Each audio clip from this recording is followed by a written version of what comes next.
and discrimination and poverty. We live in a very rapidly urbanizing world with more than 50% of the world's people living in cities. And this growth, especially in Southeast Asia, South Asia, and Africa, is going to grow incredibly fast in the next 10 to 20 years. And we as human beings are becoming a major force in shaping our sort of anthropogenic environment. We see that with rising incomes and reduced poverty, we have this coincides with the growth in demands for goods and services such as food and energy, which in turn has increased the waste generation and so also increased the pressure on natural resources and ecosystems, leading to their overexploitation and degradation. Some say that the loss of these ecosystems and biodiversity is also one of the reasons why we're experiencing the current pandemic of COVID. At UN Habitat, in addressing the work on waste management, we at the World Habitat Day 2 years ago started the Waste-Wise Cities initiative. This is an initiative which engages at the moment 165 member cities all around the world on specific areas of knowledge management, best practices, advocacy, waste data monitoring, and also project financing and bankability.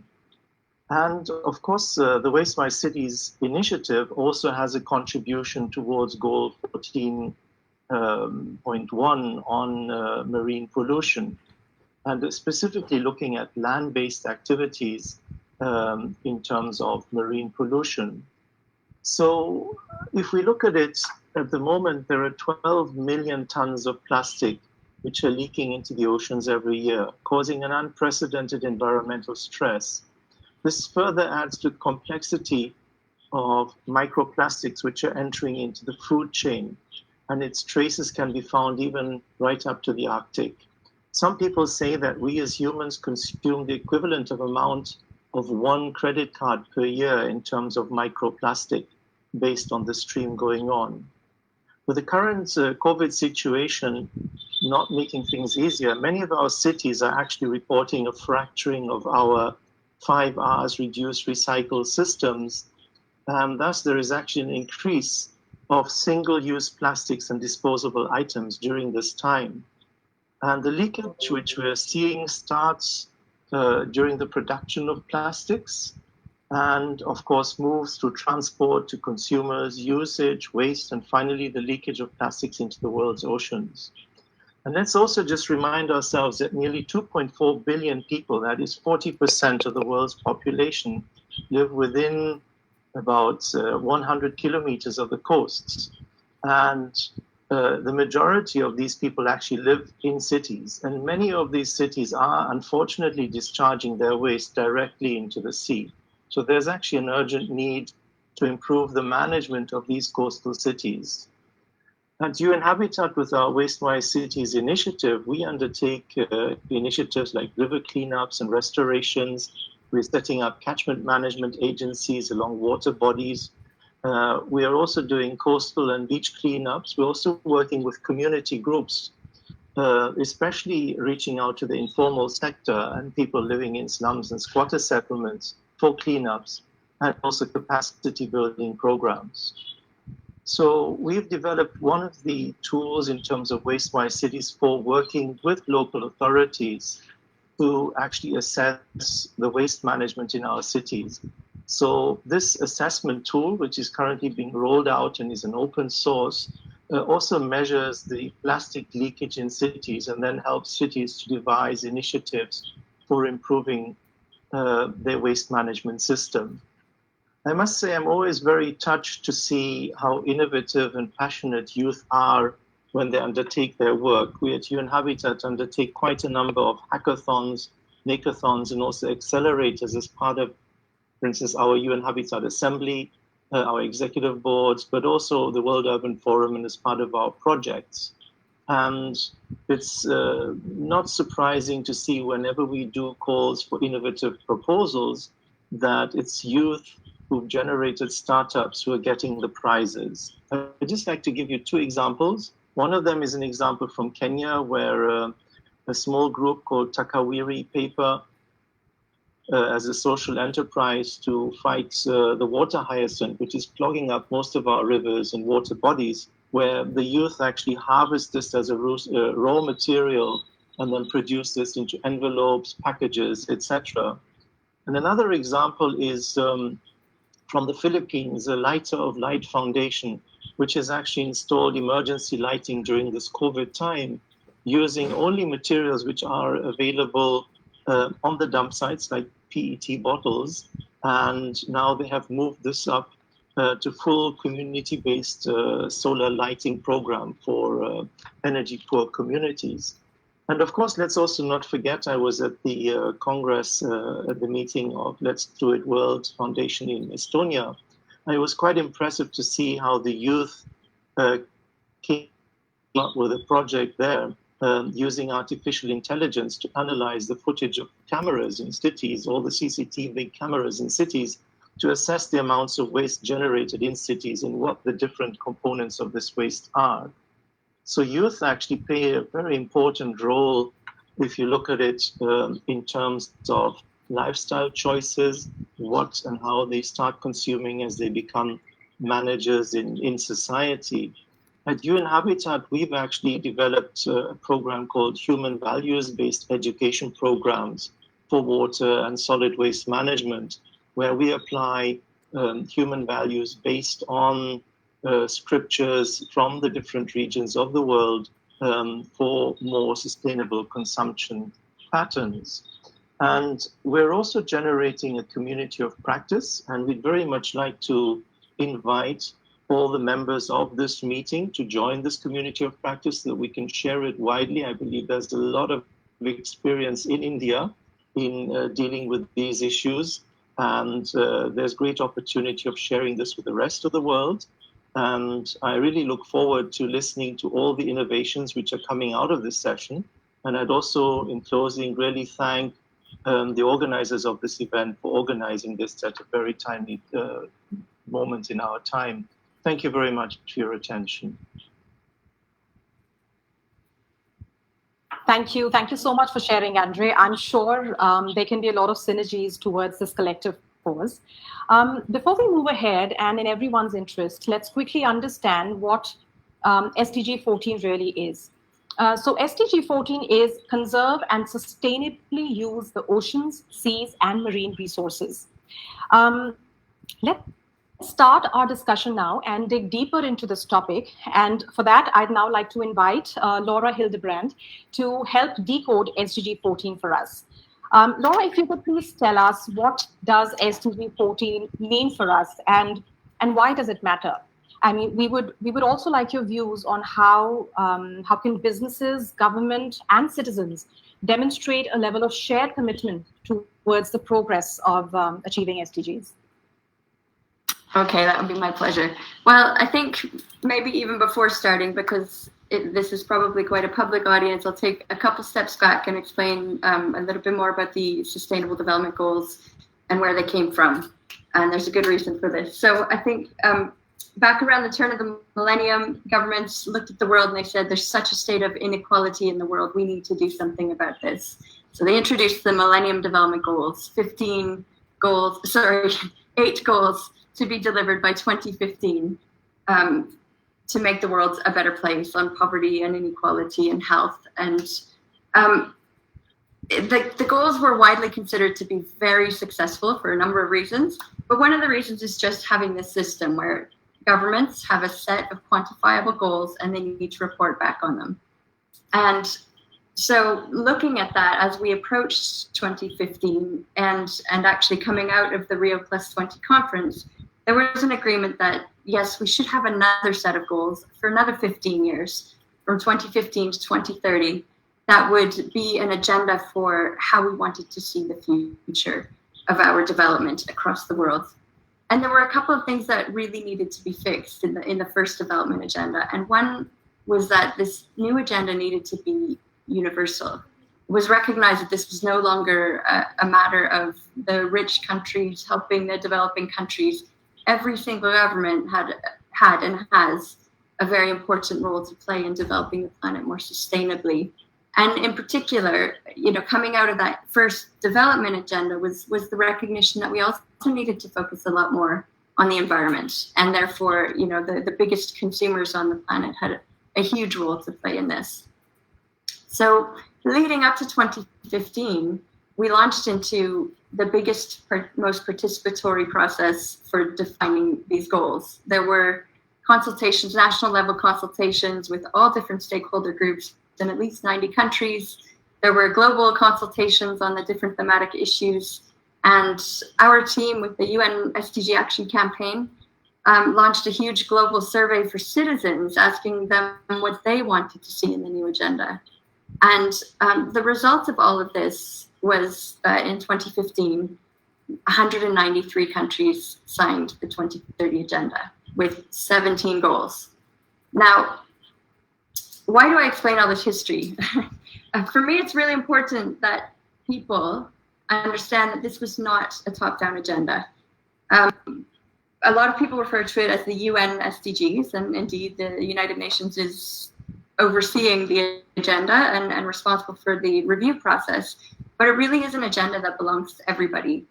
And the agenda recognizes that, sure, governments are the main responsibility bearers within the agenda, but it also very clearly identifies that all stakeholders have a role in its implementation and have a part to play. And that's everything from private sector research and innovation right down to voluntary action. Everybody can be part of this agenda.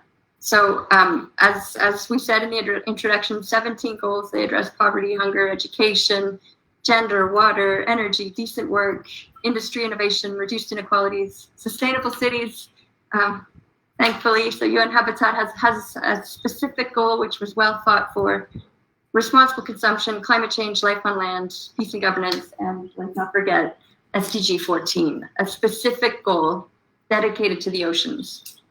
Now, why was this important? Why did we need a specific goal on the oceans? Well, actually, as it happened, I would say that there's a huge amount of attention in the environment agenda that gets placed on climate change, and rightfully so, and the oceans are a piece of that. But for a number of years, we saw, I would like to say, a certain neglect for the area of oceans, and really getting a whole goal dedicated to oceans was really important because it creates a level of focus that perhaps wasn't always there to the same extent. And why do we need an oceans goal? I mean, 3 billion people on the planet depend upon marine and coastal biodiversity for their livelihoods. And when it comes to protein consumption, the oceans are also an extremely important source. They estimate that around 3 billion people depend upon the oceans as their primary source of protein. And marine fisheries are directly or indirectly employing over 200 million people.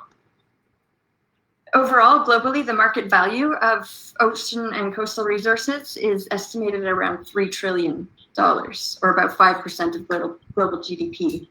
So, I mean, we can see just in terms of their scale, the oceans are incredibly important for our economies, for our health, and also for the global ecosystem. In terms of absorption of carbon dioxide and oxygen for the planet. So we know that this is a critical resource to be protected. We've surpassed some of the biological limits and we're close to surpassing other tipping points. And so there's been this real groundswell of interest and attention and governance for oceans. Specifically in 2017, we finally had a full conference dedicated to oceans at the UN. And this was really a game changer. This was in response to the SDGs. We need to involve everybody. And what are bringing science community together with governments, with other stakeholders such as civil society to address the goals. And for me, one of the exciting outcomes of that Oceans Conference was really seeing the wave of bans that happened on single-use plastics. It's like, okay, here's something tangible that governments have seen that they can do. And that will have a real and immediate impact on the level of pollution reaching our oceans.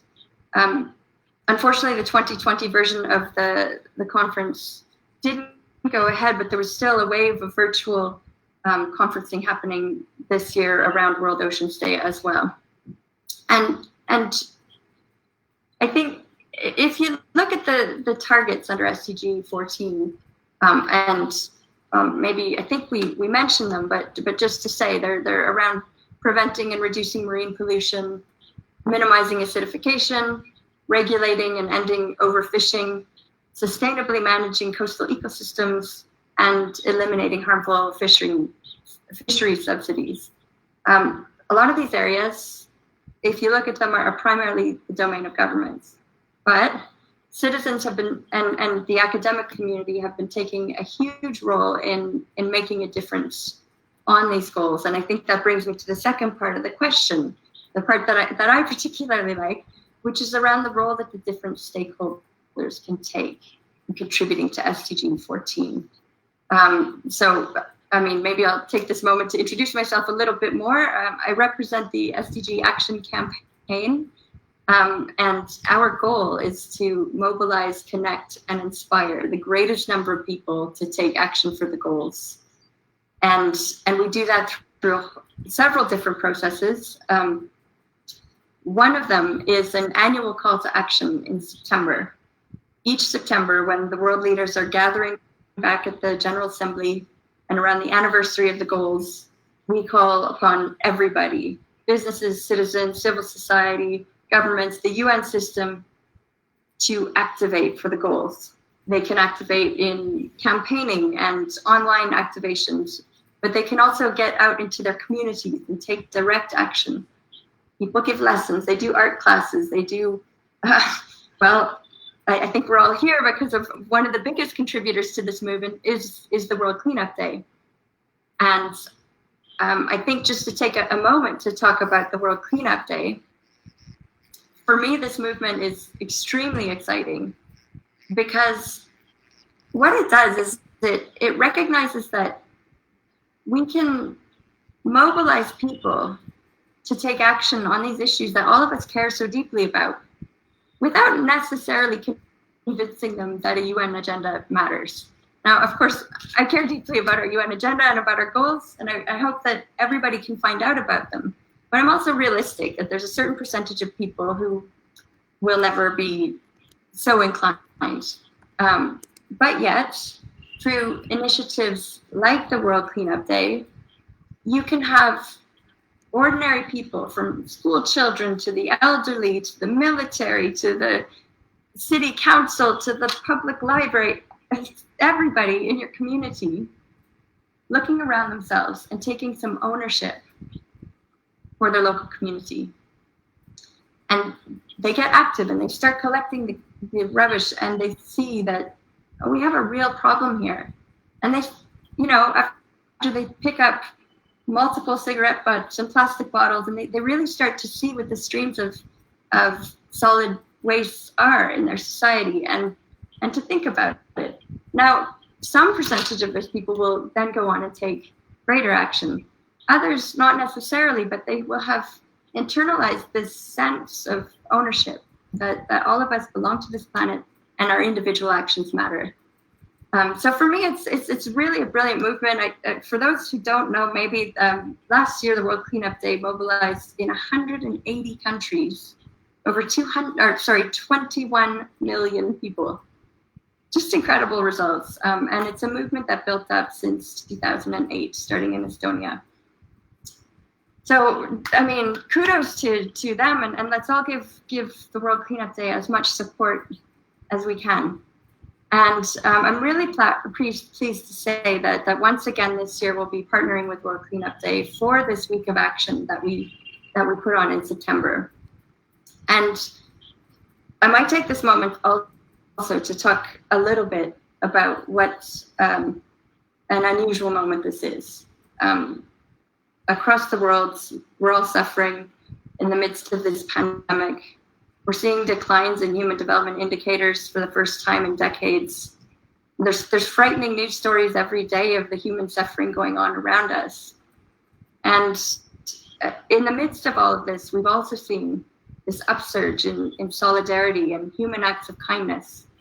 People organizing to raise money for food donations and masks, reading to the blind to fight their loneliness. I mean, you've all seen it happening in your communities. And for those of us who work to mobilize people, this is an incredibly important and exciting aspect of this moment. Now, nobody's saying it's a nice moment, but within this, what we can see is that there's a policy window. We have the opportunity to make this a turning point. Now, the world can decide, or cities or governments can decide, are we going to move forward on the same path that we've been on, or are we going to invest in greener economies? Are we going to go forward in a more racially inclusive environment? What kinds of differences can we make with all of this huge amount of money that's being spent on recovery and COVID response right now? How do we get these policies right so that they go ahead in the right direction? So this year, as we introduce this annual call to action, we're really calling upon people to recognize that this is a turning point.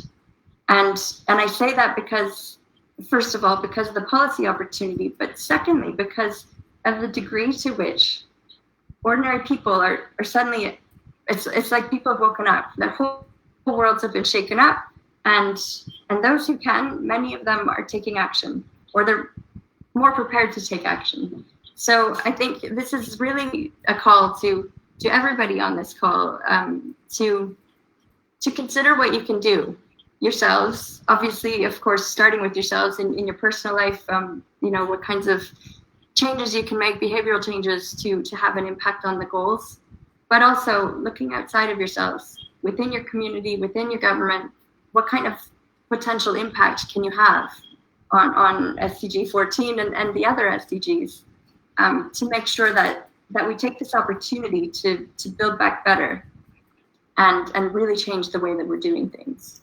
And there's really some fascinating research coming out about this moment.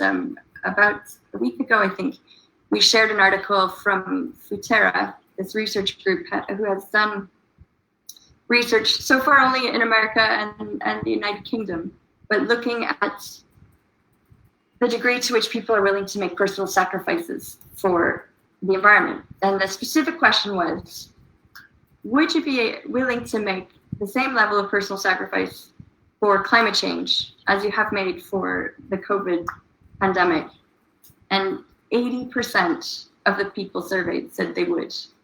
This is just incredible to us. I mean, and so I think really what I guess in my closing, and I think I've made the case very clear that this is a moment to make a difference, and we can activate our neighbors, we can activate our communities, and really I hope that we can make this World Cleanup Day and other activations in September one of the loudest and most successful ever. Now, I'm not completely unrealistic either. I recognize that we're in a difficult time. We're not going to be demonstrating in the streets like other years or meeting in large groups. But there are other channels that we're finding out, meeting virtually, and I'll let the World Cleanup team talk about, I hope, about what their plans are for this year. But just to say that this is really a key moment to be activated, and we've just finished yesterday the review moment for the High-Level Political Forum. Now that's what is that? The High-Level Political Forum is the official moment when the government come to the UN to report on their progress on the SDGs, and about 50 countries report each year. They participate. It's a voluntary process, but most of them have been producing these reports, and that's really the moment when there's some accountability within your national level. In fact, I think India just reported for the second time this week, and at least according to the report, and I admit I've not watched it or reviewed the report, but their aim was to make it a whole of society approach this time. And indeed, that is one of the thrusts of this reporting mechanism, is that people from all different levels of society have a role to play in the SDGs, but they can also be engaged in the reporting back mechanism. So according to the report, they've engaged subnational levels, local government, civil society, local communities, and people in vulnerable situations, and the private sector. So I think this is really the direction that we want to go. We want to encourage whole of society ownership over the goals.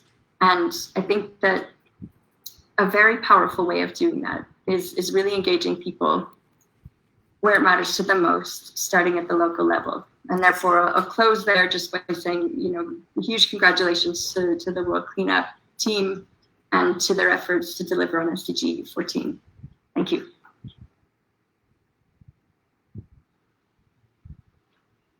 Thank you. Thank you so much, Laura, for sharing with us.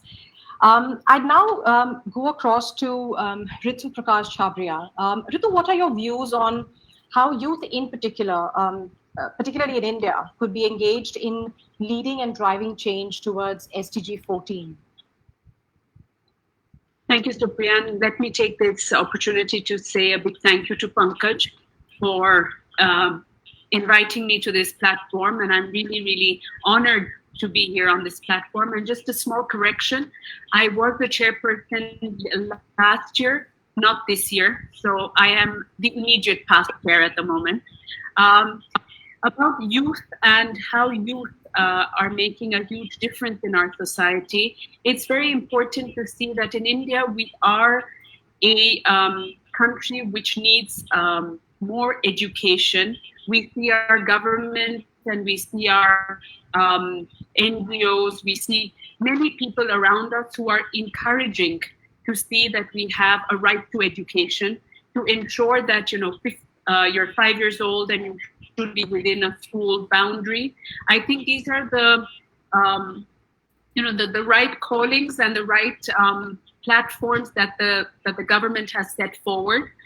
We see that education, of course, we all know that education is in the forefront for anything and everything that we are looking forward to. A better future, a better livelihood, everything requires us to have a good education. So I feel youth, if we see youth identified between the ages of 18 and 22, we're seeing them more and more engaged and more aware of their society. They're definitely more inclusive in taking a step forward and being part of a change that they want to see. They're seeing, and I think they are like a catalyst between the young and the old, and the young and old as in age, as well as looking at ideas that are young and old. They definitely bridge that gap. And they have been great at identifying, being more vocal. And I think, having the social media, having everything in front of us, I think more and more, whether you're in rural or you're in urban cities, you're seeing more people being effective in the way that they are making themselves known. For us, the way that we have been working through my foundation, through being a CSR partner for Phenolics Industries, we see that more and more we are engaging with youth who have become the voices of their villages. They are coming forward to see that they become the part of the panchayat, which is making the decisions for the village. They are actually getting into something called Shamadan. That means they get their hands and feet into the work that they are doing. So if they are coming forward to say that we want to do desilting, or they want to do, constructing wells or doing anything with water, or any other projects that they bring forward, I feel they themselves want to be a part of it. They don't want to be just the voices, but they want their hands and feet involved in what they're doing. So identifying youth and ensuring that good education is inculcated from a very young age, and civic sense of realizing, and also educating them about the SDGs. And the good thing about this is that we have your 17 goals, which, SDG 17 goals that are there. There are so many similarities between the policies set by the government of India, where we as there are a lot of similarities there. So I think it's a very nice platform to see how what has been set by the UN and what the government of India has set for the CSR are sort of sharing platforms and helping in many ways with eradication of hunger, looking at shelters, many things. I mean, I think the poverty, healthcare, water sanitation, education, vocational skilling, gender equality, sustainability. These are the few common things that I have noted down when I'm looking at the 17 versus the 16 that we have. So I think there is taking youth, they are our future, and giving them the right platform, giving them the right education, giving them a little more than what we would have had maybe what I would have seen earlier in my years, is that there's more opportunity of involvement. And there are many more trying to inculcate volunteers and bringing in volunteers, being volunteering in various different platforms, being certified within there. It is sort of moral boosting, and you want to be part and parcel of it. So I think the one thing that's very important, again, I'm going back to it, is education at a very young age for each one of us to realize that we can be the change maker. So we can't be saying that what would my change help, as each one of us that are living on this planet have to make that change. And youth in India, as per the consensus in 2011, we were 19%, but I'm sure those numbers have changed now in 2020. So the percentage of youth are definitely there. So it's up to us to give them the opportunities, the training, and the education to move forward on this. So have I answered your question, Supriya? Yes, partly. I have another question for you. In fact, when I was reading about you, I learned, and it's quite heartening, to see the noteworthy efforts of Mukul Madhav Foundation in the healthcare, social welfare, education, water conservation, and sanitization space. Pardon me. The regular maintenance and cleanup of the beach that at Ratnagiri, I think perfectly aligns with SDG 14. Absolutely. So given that context, Neetu, how do you think businesses play a role towards SDGs, and how can they involve youth in activities that can help achieve SDG 14, among others? Well, as you just mentioned about us being aligned in Ratnagiri, yes, we are. Finolex is the only industrial group that exists in Ratnagiri, which is the western beachfront, I should say, the coastal front. And here we have set up a jetty. We have been there over the last 30 years. And looking at the way that we have kept the ecology, the environment intact, not using or abusing our terrain, our people, our energies, our environment is, I feel that Finolex has really done a great job over there. We have two education institutes, all inclined that are students. We have been there for 30 years in Ratnagiri, but our institutions are not 25 years old. So all the students that we have been always involved in the way of supporting the environment. One most important thing is that we are motivating our youth to be out on the beach on a daily basis to help clean up. So not only have we provided bins and awareness, but we're actually making them be aware of picking things up. We're making them realize that over weekends, you can have your family join you on these type of things. So I feel we've got one of the cleanest beaches in this zone. Also, in addition to that, what the industry is doing right now is, although we have a jetty, we have ships coming in over there, we have confined our, we're looking at the way, there are three different institutions that three different norms that we're looking at. One is that the way the ship comes in leaves behind all the pollution, etc. So that is immediately collected and then it is disposed of. And we have been very careful about these type of things. In fact, Ratnagiri, this same coast is where we get the best fish, mangoes, cashew nuts, etc. So we can say that we've got a great clean environment where we are working hard along with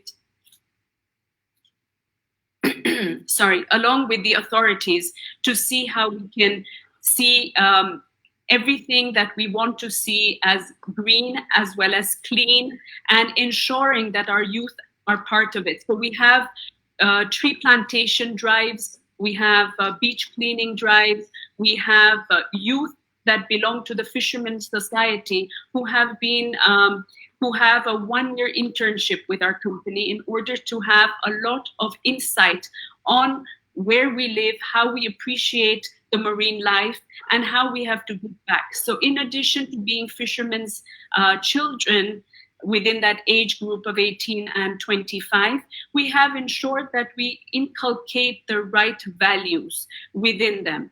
So in addition to the education, the beach cleaning, and ensuring internships that are happening in those areas, we find that these youth are now growing up to be more skilled and more willing to participate in actual education. So they're not only becoming fishermen and farmers' children. In fact, they are the first generation of education that have been inculcated in that region. And in fact, we've got the best results when the exams are coming through as well. So, you know, being a part of industry as well as an NGO, I think both have played very well in the way that we've harmonized and made sure that we put in the right values. And we truly are seeing that the youth today are much more vocal, have come forward, have been questioning, have been going to the collector's office and the various different places and asking us, why are we doing this? They've been part of, you know, picking up plastic, ensuring their parents and grandparents are not using plastic anymore. They're in fact in a position where they're encouraging, and we've got a skilling, we've got a women's skilling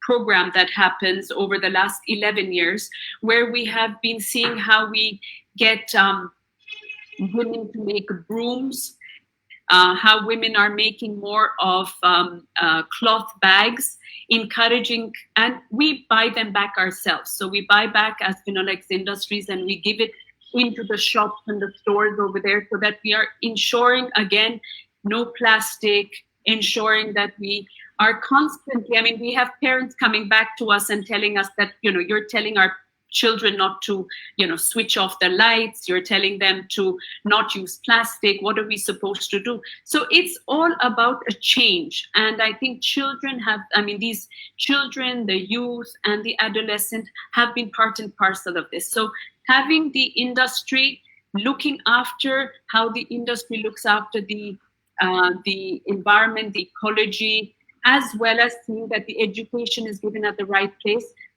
I think we've got a great handshake going on in that spectrum with the work that we're doing.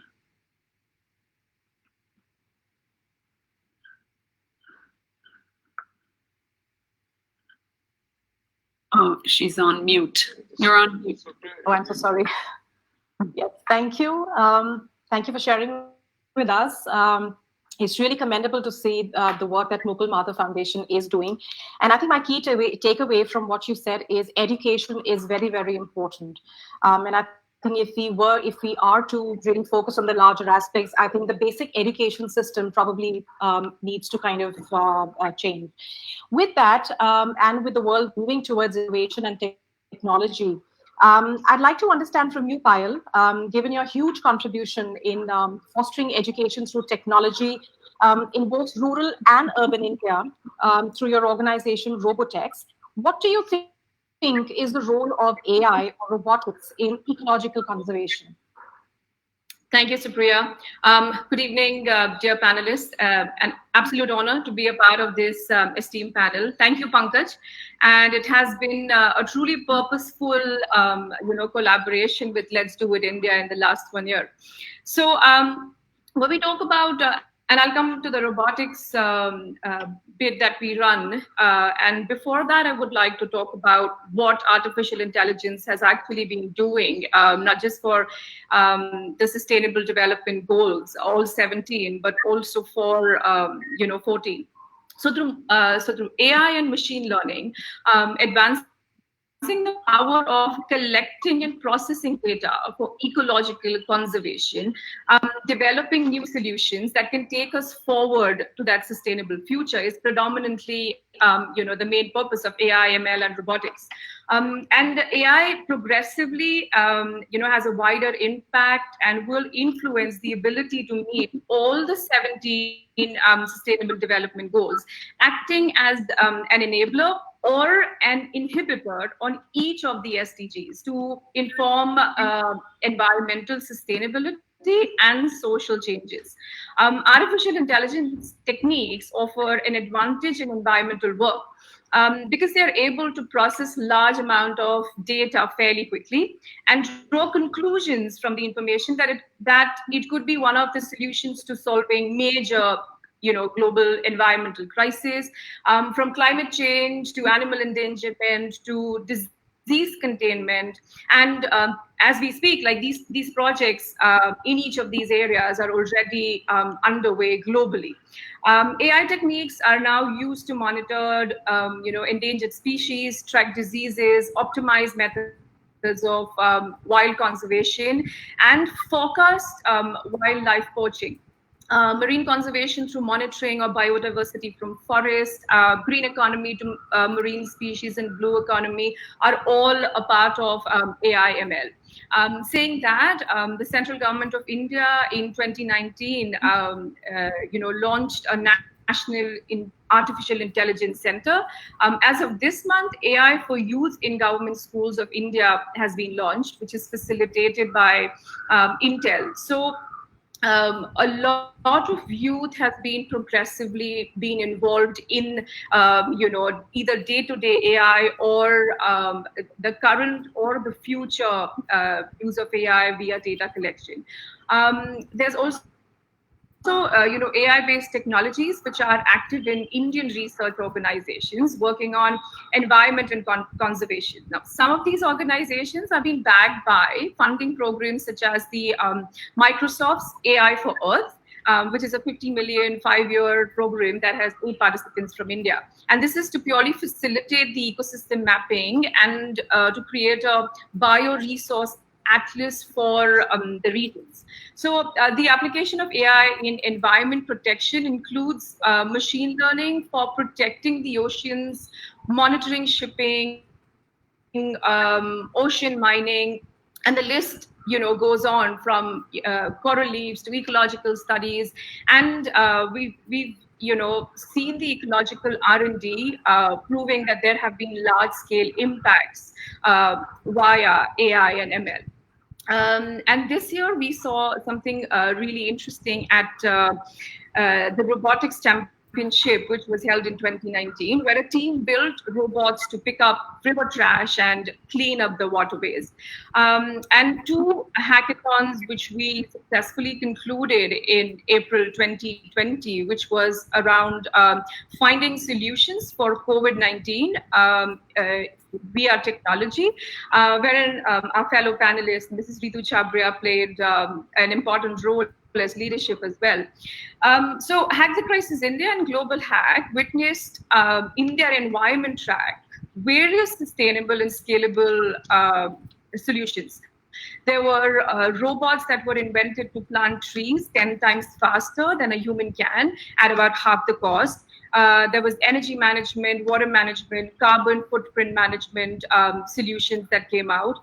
One very interesting was an IoT-enabled remote tracking technology drone, which had the potential to revolutionize conservation and spatial ecosystems.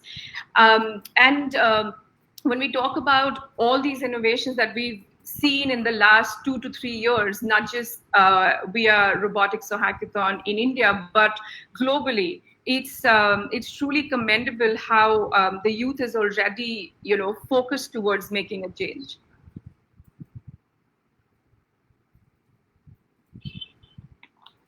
Great, thank you, Payal. I think it's very interesting to know the various capabilities of AI in ecological conservation. I mean, one could never really think of that. And I think my next question to you, Payal, is what how I mean, if you have some key actionables for the youth, and if you could probably describe some small hacks, some small changes that we could make in our daily lives, in our daily lifestyle, in a way that supports marine conservation. Your views, please. Yes, so learn. I mean, first and foremost, I would say that learn all you can about the threats facing the ocean and marine life, human-caused damage to marine ecosystem, restoring damaged marine ecosystem, preserving vulnerable species, and the actual ecosystems of marine life.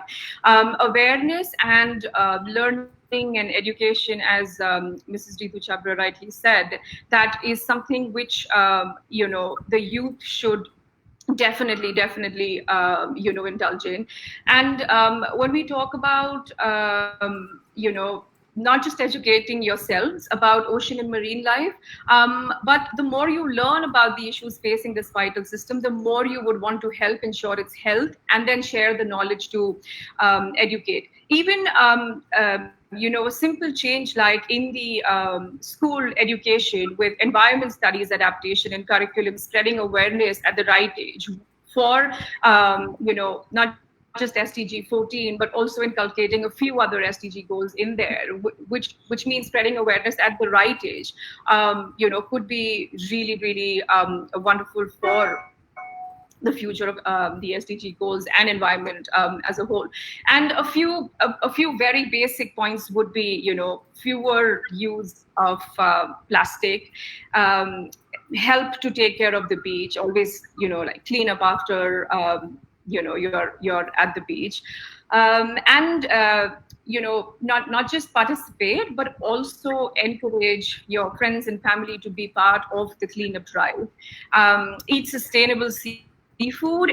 It was really interesting when I, in the before COVID situation, when I was in Finland, and one of the restaurants said that only 10% of the big fish that once lived in the ocean remains today because we ate too many of them and too quickly, and they are not coming back soon. So, and obviously a recent study then states that if we don't limit fishing and seafood consumption now, there will be no more fish in the next 50 years, which is rather scary. So just a few of these, pointers as such. And volunteer would be something that I would advise all the youths for marine conservation programs. Volunteer with Let's Do It India, or SMRC, which is a Society for Marine Research and Conservation. And even a superhero movie like Aquaman had a message to give, that everyone has spread so much toxicity in the oceans and the seas that it's now time where the sea creatures were coming back, on the land and fighting with the humans. So these would be the simple day-to-day hacks that I would say. Yeah, well, if Aquaman came to reality, that would be very dreadful. Yeah. Thank you so much, Payal, for sharing. Moving on, George, from your experience, how can diplomatic engagement become a driver, an enabler, and a conduit towards the accomplishment of SDGs? Well, I think that's a really good question. And first and foremost, I really appreciate the opportunity to participate with this panel, Pankaj. This is fantastic. I'm learning a good amount just by the few presentations that have already transpired. I think from a diplomatic standpoint, it's a matter of support in a multitude of different areas. With regards to what we're talking about here with SDG and specifically SDG14, I think our biggest contribution can be enabling the youth. We need to focus on that particular segment of society, especially here in India, where I believe between the ages of 15 and 24, children here comprise about 37% of the country's population. And if I'm not mistaken, I think India has the largest youth population of any country in the world. So that has to be the focus of us as a governmental entity. And I believe economic growth prospects and achievements of development depend largely upon the skill, the energy, the drive to succeed, and on the availability of effective mechanisms to nurture youth leadership and participation in volunteerism. Pankaj's foundation, Let's Do It India, is just a phenomenal platform that acts as an enabler. I think encouraged by the right opportunities, youth can transform social and economic fortunes of their countries. And that's ever so true here in India. But delivering this transformation requires sustained investment and partnerships to respond to the health, education, employment concerns of young people comprehensively. So the young people, what we need to do is figure out and put forth and support various programs that can motivate and allow participation of the youth in decision making, especially in the areas that have a direct impact on their future. And I think nothing is truer than the impact on helping to fix wrongs of the past when it comes to the environment that has that direct impact on their future. So young people can develop the attitudes, agency, skills, and behavior to access and demand information and services for a safe, healthy environment, and help create and sustain a civil society with investments that promote and enable an enabling environment. So, I think the U.S. government and other governments around the world have decades of valuable experience in leading efforts with the youth and with the young people in society, and helping them enable safe, productive transformation from youth to adulthood. I think, simply put, if we can help folks get through their head that if they just do one positive thing a day, nothing complex, whether it's picking up a piece of trash or if you look on the IT side, maybe deleting their cache or deleting their files that are no longer of use, that reduces the carbon footprint. Small, but nevertheless, it does something.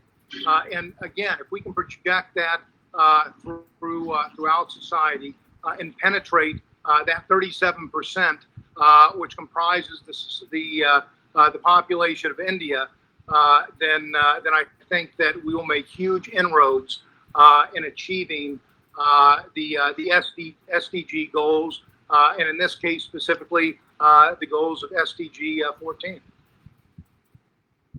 Yes, absolutely. Thank you so much, George. Yes, I think it's very, very important that education, awareness, engagement of the youth towards achieving SDGs is absolutely crucial. And yes, I did like the point that you mentioned that every small step taken in the direction of reducing our carbon footprint is significant. So I think that is probably a very good takeaway. No effort is big or small, but I think the important thing is that we continue to make efforts. So I think from our discussion so far, we've come to understand that there is a strong convergence of conscious capitalism and conscious planet. And so by integrating the SDGs into our core businesses, we can build a cohesive society, a cohesive community. And everyone needs to be on board and everyone needs to feel ownership about it. I'd now like to quickly welcome Ajoy, who has been an ambassador for Let's Do It India. Ajoy, would you please share your engagement with Let's Do It India and how Spirit Pharma and Let's Do It India could continue their collaboration in the future as well? Sure. Good morning from here to everybody. And I'm very impressed with the panel you have set up, and especially Pankaj. Pankaj, I've been following him for almost 5 years now and closely looking at what he's doing, and he's doing a phenomenal job, especially with Let's Do It India. And I have given my commitment and Spirit Pharmaceuticals' commitment to Pankaj that whatever needs to get done, we will always support it. Regarding capitalism, I know it's not a dirty word, by the way. It's not just making money. But capitalism, money drives innovation, money drives longevity, money drives sustainability. And that is the core fundamentals of making money and putting it. But what we are seeing is right now the earth is getting destroyed, either way. So we need to make sure that we do our part, businesses do our part, to make sure that communities in where we live in, where we work in, are actually made sustainable. Whatever Elon Musk says, we are not going to Mars or Moon anytime very soon. So we have to make sure the planet's taken care properly. And sustainability, I think, is the key goal to making sure Earth is done well. I'll give you a simple example on the youth, what everybody was focusing on. My daughter and my nephew joined Spirit Pharmaceuticals about 3 years ago. My nephew has his own company, by the way, but coming to what? Pharma industry in the US is the biggest user of single-use plastic bottles, where we put our pills in and give it to our patients or customers, or it going on every shelf in America. So this kids came to me and said, Uncle, we are driving this for 17 years now, and we are using about 500-600 million bottles a year. These bottles might be going in landfills, might be going in oceans, you never know, in water bodies. So let's do a change. So I said, what is going to happen to that? So they built a team of innovative engineers and packaging consultants, and they're driving to make innovative packaging that the US FDA would approve. It's in the pipeline, it will come in soon. So that will make a big difference, because there are trillions of bottles, George would confirm that, are being used in US every year, single-use bottles, which are given, pills or medicines are going into patients' houses. And what happens to them? It's either in landfill or in water bodies.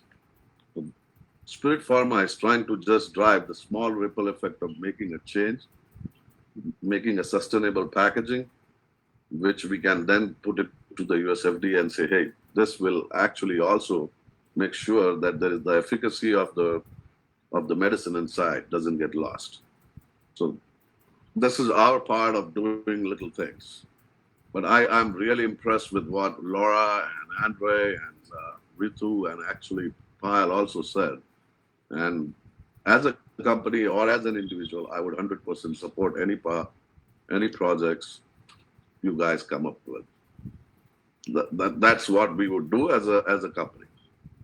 And I'm very proud again of Pankaj doing this. It's a great job he's doing, and keep on doing that next 5-10 years. We need that, Pankaj, right? Fantastic. And thank you, guys. Yeah. Thank you. Thank you so much, Joy, for sharing that. And we definitely look forward to your continued support and endorsement. Sure, Um, absolutely. we're almost towards the end of the discussion, and now I would request Pankaj, the founder of Let's Do It India, for his comments and perhaps some information about the Blue initiatives. Over to you, Pankaj. So thanks to all of you who came on this notice for this webinar, and I'm very delighted that we had this webinar with all kinds of people who represent all kinds of society and different parts of society also. So a quick update about, because I have, maybe all of you must be knowing about the Let's Do It India, and we really met Andrew sir also in the January in Estonia, and when I told him that, we mobilized so many people, like so million people in India, so he was like very amazed. So when I told him that what is the youth population there, so that is the proportionate.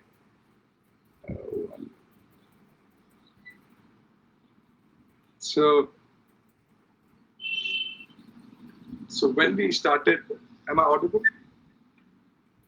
Yes. So when we started this Let's Do It India, the movement, actually, it's a very small movement, a small step, which you can say also that I was only, when I saw the students in the University of Delhi where I teach, when they were littering up without, they're dumping their plastic bottles of like what they were drinking in the parking lot.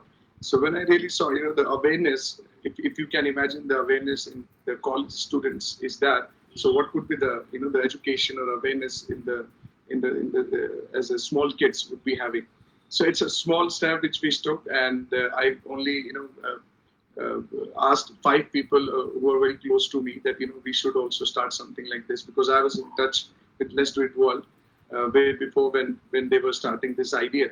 So when we came up with these 5 people, so I was also very unsure that whether we would be able to do that large kind of civil action in the country. But I was really amazed how people responded, how the teams was made up on that particular level, and Let's Do It India was the 4th runner in the whole Let's Do It world, who engaged 1.6 million people, 16 lakhs people on ground, registered volunteers, which we took. And after that, we had this 1 million active volunteers who were working around the year. So after when we did World Cleanup Day, so I was not only looking for picking it up, the waste, I was also looking for understanding the waste. So I made a team in all the states, and I told them, please understand the waste also, what that particular waste is made of. So when we figured out that it's mostly 90% was single-use plastic, and it was and in that particular single-use plastic, we researched that it was a multi-layered plastic. So we had this thing in Indian thing, the plastic can be recycled, and it's not going to harm us. So when we figured out, we made even a researcher team led by one of our member of Let's Do It India. He's a scientist. His name is Ravi Pratap, and he figured out that when we are using multi-layer plastic, it cannot be recycled. And then we figured out, what next we can do about picking up and giving to the municipalities this waste. What next we can do also. So we made a movement regarding against this multi-layer plastic packaging. We have this in 1 cent you can buy shampoo, in 2 cents you can buy different items, and which the multi-layer which could not be recycled. And the government was projecting that it can be recycled or it can be emitted by the incinerations. So you must be knowing what is the insulation technology. It's burning up the waste. And in India, and making waste into energy. So they were showing us that they were doing something very great job with these incineration technologies. And the last 2 years, even the government promoted those particular actions. So by giving this viability gap funding to the burning to the waste. So we stood against that particular technology also. And apart from that, we educate, we make our volunteers around the year very much active. Like suppose in the last World Environment Day, me and Pyle came up with this idea, what we should be doing this World Environment Day. So we celebrated with the digital cleanup day, and millions of people participated into that particular thing. So and apart from that, we did before that we did a one river cleanup day also. So we engaged all of the volunteers to go into the water bodies nearby and pick it up the waste around this particular banks, and beaches, and you can understand what and how we are doing this littering. So we are engaging our volunteer around the year. This is very good, and we have this. We always in the Let's Do It India, I always say to the bunker, we always, when you work for the noble cause and you work for the good cause, you always find good people for your movement. So I'm very happy that Laura ma'am could also join us. I want to also thank the Brittany. We were having a simple lunch in Estonia in the January, and I told her, we want to do something in this sustainable development goal. So she said, we would be happily join us. And I really want to thank Andrew sir. We had a fruitful discussion in Estonia last year also for that.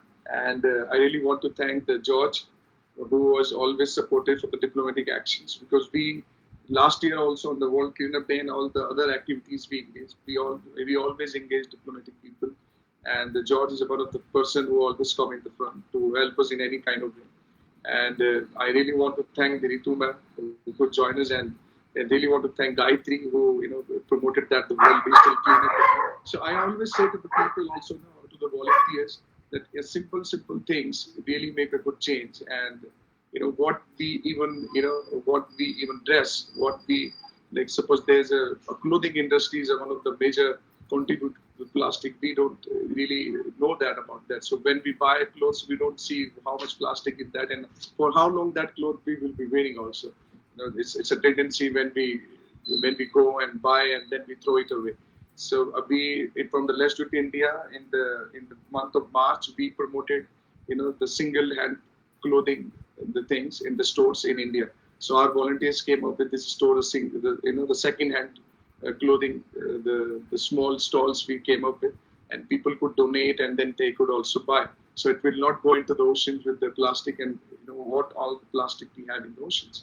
And why we choose Sustainable Development Goal 14, I want to say that when we did cleanups, so oceans and water bodies, were our friends. They could easily tell us what we were throwing into the environment. And it's a very easily remarkable that when we pick it up, so it's a best place to figure out what waste and how much waste we have littered so far.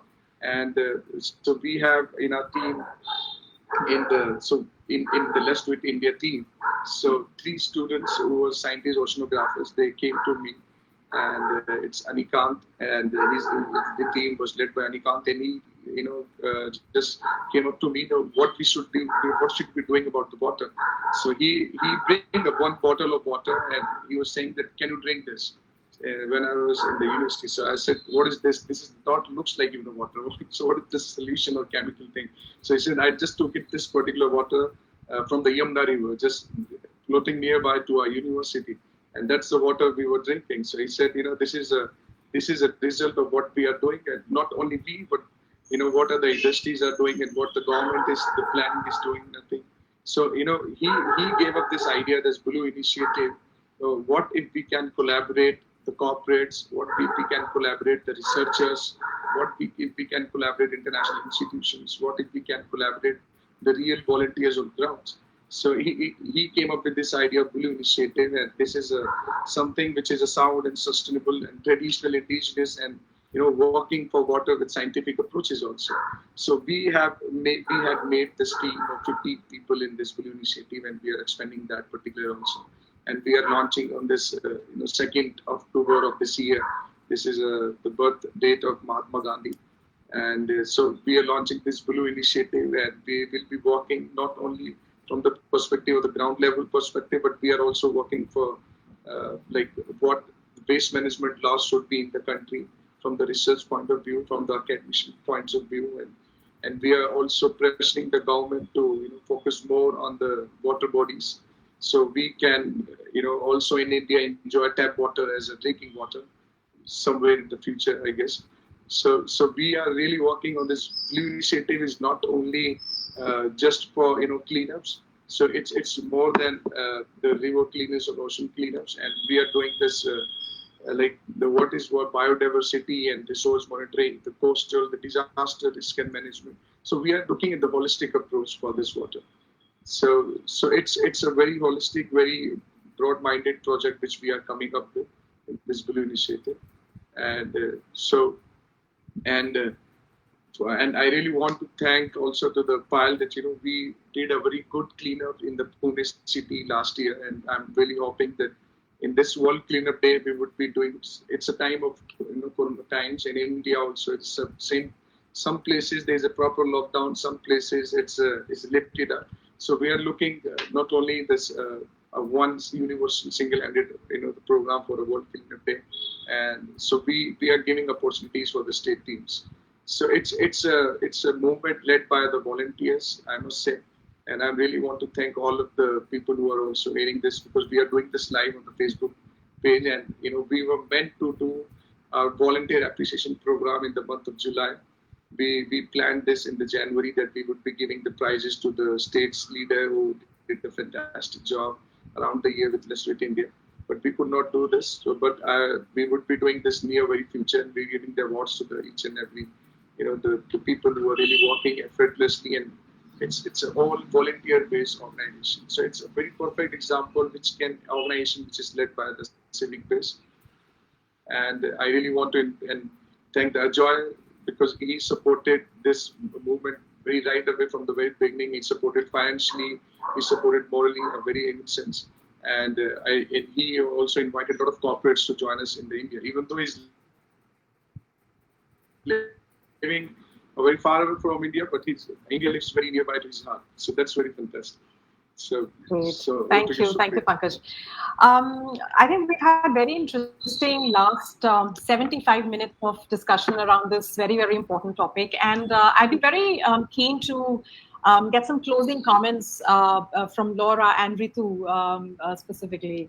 After having listened to all the panelists, if you could probably just share your comments.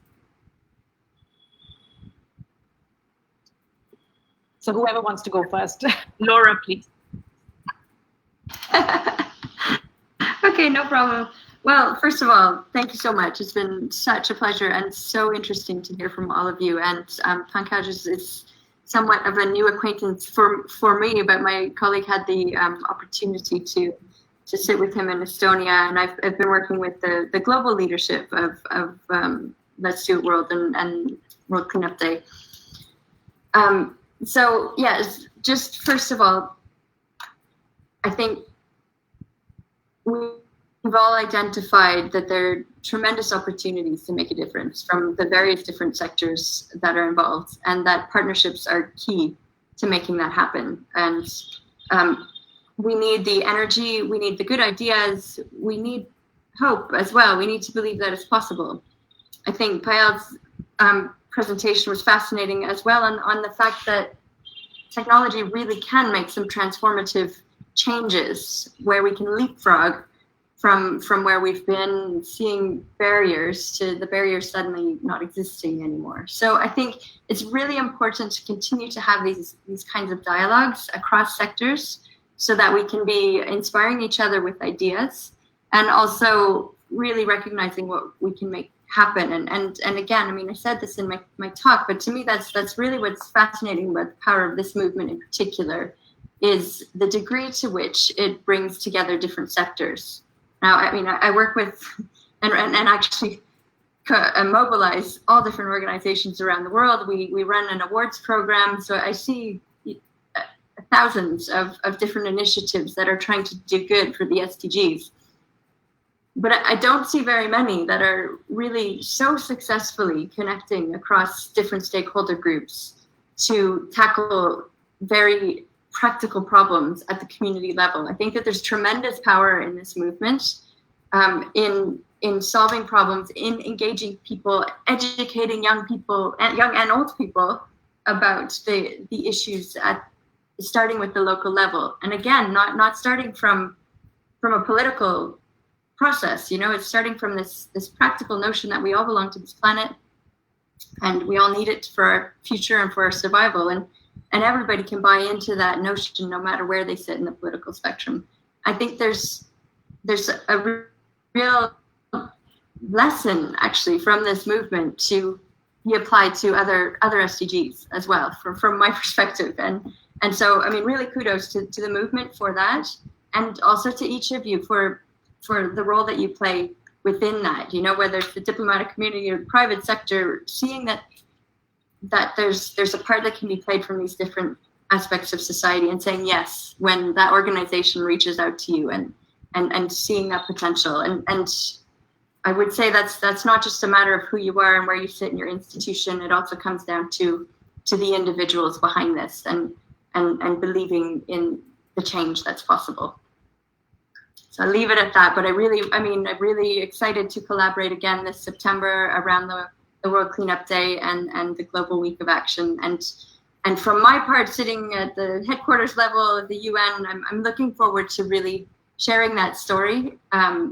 As much as I can, I'm opening doors in different UN agencies, because, sometimes people at Habitat haven't heard about World Cleanup Day, amazingly, and about Let's Do It World. So, getting the message out there that this movement exists, but also that lesson of what it can offer to others who are trying to make a difference. Thank you very much for including me in this panel. It's such a pleasure to meet all of you.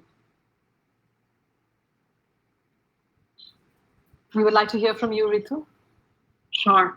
So I think Laura said it in a nutshell. I think it's about collaborating and not competing. And it's all doable. I think we're all responsible for the changes that are going to be happening today or tomorrow. We should be thinking futuristically. We should be imbibing the right values. And again, I come back to saying education, awareness, and ensuring that we make this become more and more heard. Like you said, people are not aware about World Cleanup Day, or they're not aware of various different things. I think it's our job to see how we get it done, especially today with the technology, with the social media, with the way that everything is being more and more put into the system will only make us think. And the way we think will make a change to our children and generations to come. So I think a super time that I've had here, a lot of learning I'm taking back with me. And congratulations to Pankaj. A great panel over here, George, Andre, Ajoy, Laura, Payal. Thank you so much for introducing us to Pankaj as well. I think it was a great move that you made. And I think the next initiative is about collecting of cigarette butts or something that I've been told by my daughter. My daughter Gayatri's been in touch with Payal and Pankaj. So she's the person who made me sit here and be able to sort of speak in front of all of you. But thank you so much. And Supriya, thank you so much for being the mediator here, as well as taking this through so well. So thank you once again, and I do look forward to collaborating and not competing with anyone, but making sure that we all work together. Thank you so much. Thank you. Thank you very much. I think it's really been a very insightful session. Thank you to all our esteemed panelists for such a meaningful discussion. And clearly, I think there's lots that needs to be done. But the good news is that we're on the way to steady progress. And I think it's important that we acknowledge that. We have concluded that there is a need for careful management of essential resources for a sustainable future. And that youth certainly carries that baton of creating a sustainable world.